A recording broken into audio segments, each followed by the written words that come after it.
Good morning. I will call the Judiciary, Finance, and Civil Law Committee to order. We have a quorum. Today is Thursday, April 10th, 2025, the day before spring break. Welcome one and all. Representative Duran, have you had a chance to look at the minutes? I have, and move for their approval. The minutes have been moved. Any discussion? Seeing none, all those in favor of approval of the minutes, please signify by saying aye. Aye. Opposed? The minutes are approved. I will move, our first order and only order of business today, I think, is House File 2300. And I will move House File 2300 before us and recommend that it be re-referred to the Committee on Ways and Means. And the first thing we need to do is to move the amendment coded A25-0061, which is in your packets, which is the delete all.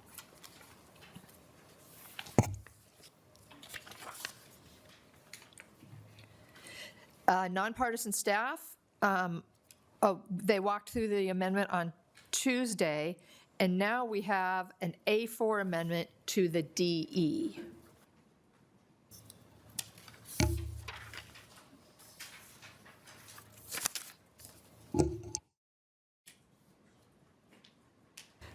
I'm going to have nonpartisan staff walk through the A4 to the DE. Mr. Johnson.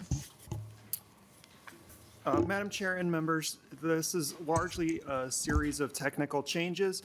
The change that is on page 1, line 3, moves a date from 2028 to 2029. This allows the judicial branch to use its appropriation into the next biennium.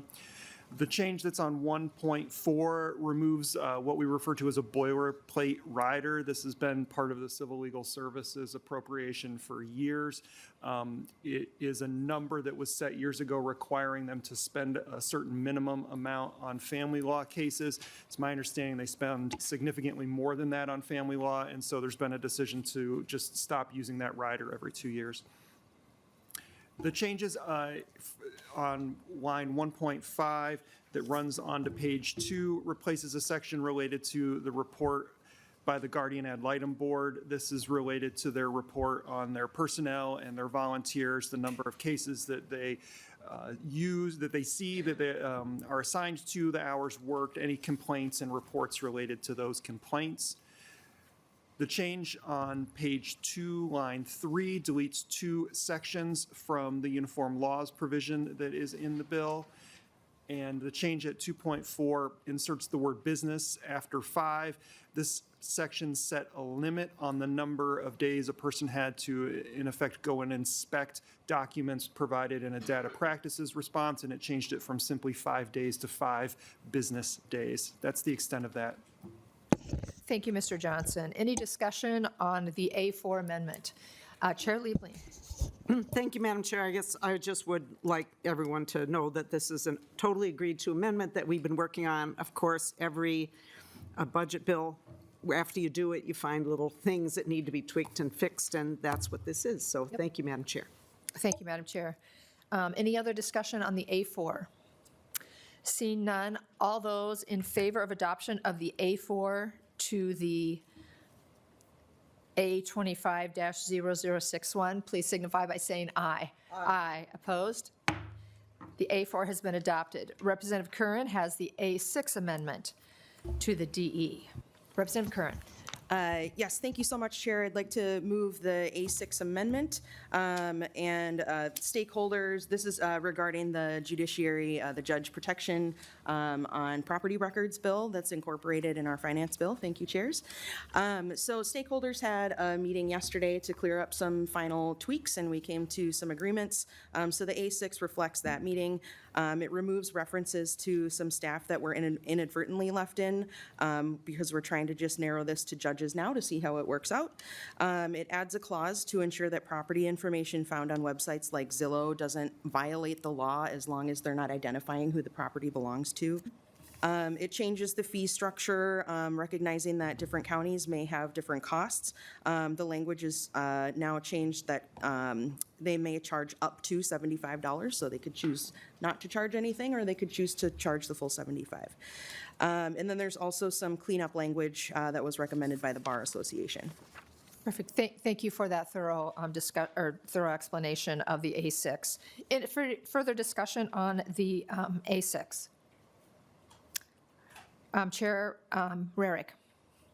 Thank you, Madam Chair. Just a point of clarification, do you change anything with the civil penalties that can be levied against judges? Representative Curran. No, no changes.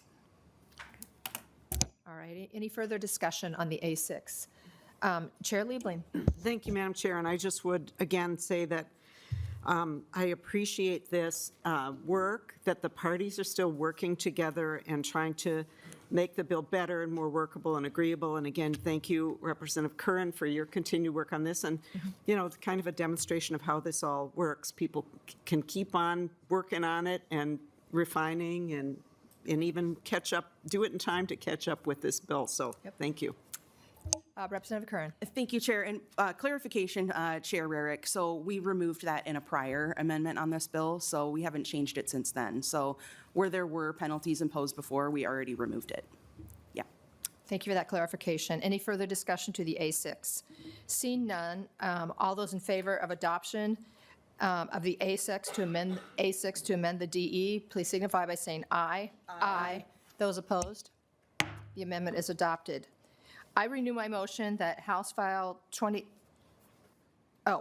now we have to adopt the DE as amended. Any discussion on adoption of the DE as amended? All those in favor of the DE as amended, please signify by saying aye. Aye. Opposed, same sign. The DE as amended has been adopted. I now renew my motion that House File 23 as amended excuse me, be recommended to be re-referred to the Committee on Ways and Means, and that nonpartisan staff be instructed to make all necessary technical corrections to the spreadsheet and the language to the bill. All those in favor, please signify by saying aye. Aye. Opposed, same sign. The House File 23 as amended has been adopted. Members, short and sweet today. I want to thank Chair Liebling for being just the good work I hope that we were able to do and did it without, fisticuffs or anything. And so it's all good. And I want to thank all the committee members. It's been a joy to co-chair this committee. I feel like we had really good discussion here, really tried to do good work in our committee. I want to thank our pages. I want to thank nonpartisan and our partisan staff. And Chair Liebling, I'm assuming you might want to say a few words.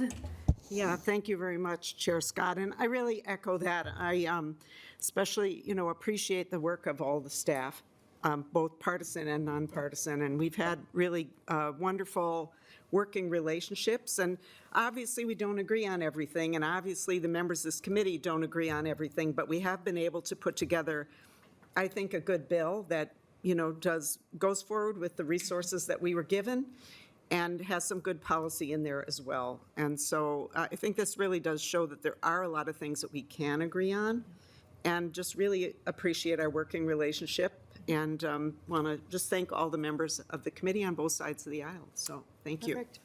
Thank you very much. Members, we will no longer be meeting at our regularly scheduled time, and any future meetings this session will be as needed at the call of the chair, and the meeting is adjourned.